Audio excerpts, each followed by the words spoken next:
This will not be, though, the first time that we have heard from Brett Seacat if he gets up and takes the stand himself. Let me show you this heated moment during his interrogation. He told a friend a week and a half prior to this incident happening that you threatened to kill her. What?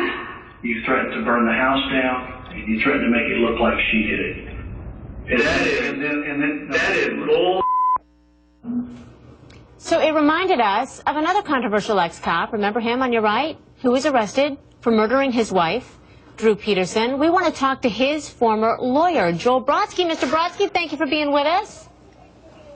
My pleasure. Thank you. So you know that Brett Seacat is, criticized for being arrogant, as we've seen in these tapes. You had the same, issue with Drew Peterson, yes? Do you see the similarities? Well, absolutely, and I think it's typical of police officers. They're trained that way. They don't show emotion. That's the training they go through. They see so much tragedy that they're basically in their training. They're trained to become inert to it, and they don't show the emotion the way a regular civilian was if they see a tragedy, and that acts out with it. It seems like arrogance, and it looks like arrogance. It's really not, but that's how they come across, and it's problematic when average everyday people see them, in their street clothes, acting what looks like arrogant in the face of tragedy.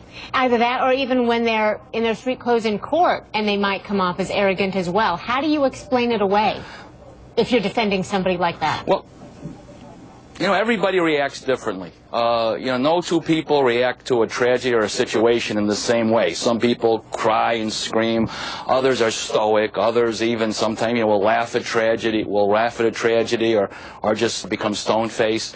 And that you cannot, say that that's indicative of guilt or anything else, innocence or anything else. It's simply irrelevant. What's relevant are facts. Would you represent Seacat based on everything we know he's up against? Sure. I mean, this is also, like the Peterson case, a case that I think comes down to whether or not the forensics are solid. There's a lot, it seems like a lot of hearsay and character assassinations in this case, if you want to call it a character assassination. But really this case comes down to forensics, either questions, writing examiners, autopsies, fire and arson investigators. It's a forensic-based case, and I think those are the most interesting type of cases to try. And it would be a very interesting case to get into and to examine all the forensic evidence. Hey, Joe, give me your perspective of this gunshot wound, which I think is a real big problem. The science ends up being so important in cases like this. She's got a gunshot wound from almost behind her neck, right? And then she ends up being found with a gun under her. She sets herself on fire. This is according to him. How do you defend that in a courtroom? Because all of those circumstances just don't seem realistic. Well, they do, but I have to understand in the forensics, especially in suicides, you have all sorts of very strange situations. We had a case that the investigator in the Peterson case had where he found the man ended up being a suicide. He had a gunshot wound to his chest, but also there was a gunshot in the wall across from where he was laying. And what it turned out was there wasn't a gunfight.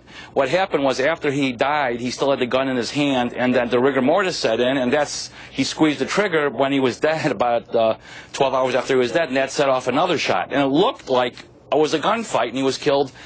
He shot at somebody, and the person shot him back. But in fact, it was a suicide. So you have to take experts to really, analyze the forensics and really go through them with a fine-tooth comb, and that's how you attack a case like this. Hey, Joel Brodsky, thank you so much for being with us. We appreciate it. Appreciate your expertise. My pleasure. As always, yeah. And Robbie Ludwood, you can